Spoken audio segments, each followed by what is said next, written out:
I was in the Air Force, and we serviced the aircraft that would drop the paratroopers at various places. And many times some of these planes were shot in the air near us, and they would be still good enough to be used. So this organization that I belong to, or this Mobile Reclamation and Repair Squadron, would go out in the field and repair different parts of that plane. We had armament men, we had welders, we had airplane engine mechanics. We had every sort of craftsman that would be available to put that plane in shape. The thing that you'll find interesting is at the time when I went in, I wanted to go in earlier, but I couldn't.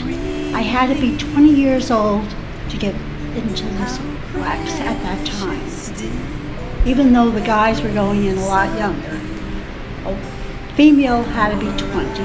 Not only I had to be 20, I had to convince one of my parents to sign for me. One of my friends who I had made when I got to the basic training had a daughter, and in order for her to enlist in the Army at the time, her daughter had to be adopted by her mother legally, because otherwise they wouldn't take her. I've always been very proud of being a veteran. Veterans Day means a lot to me because I did serve my country. Months, and for some reason or other, they looked at my 201 file. This is a part of the story. And they found out that I played horn at one time when I was in high school. And I got called down to division headquarters, and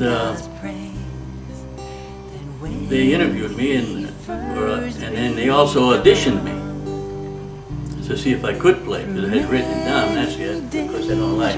All right, but then they decided, okay, since you play horn, you're going to be our regimental bugler.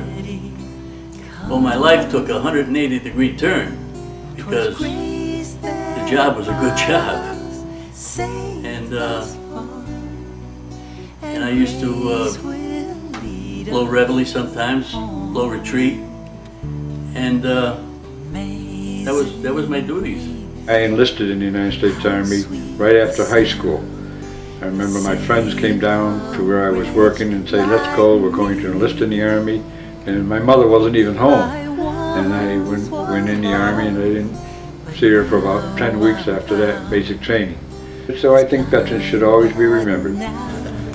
Well, it was an experience. It's one of those things I think I've often said that I wouldn't take $1 million to go back under those circumstances, but by the same token, I wouldn't take $1 million to give up the experience. It was, I think, from the first day that you land into that country, you don't know what to expect, and it just was kind of downhill from there.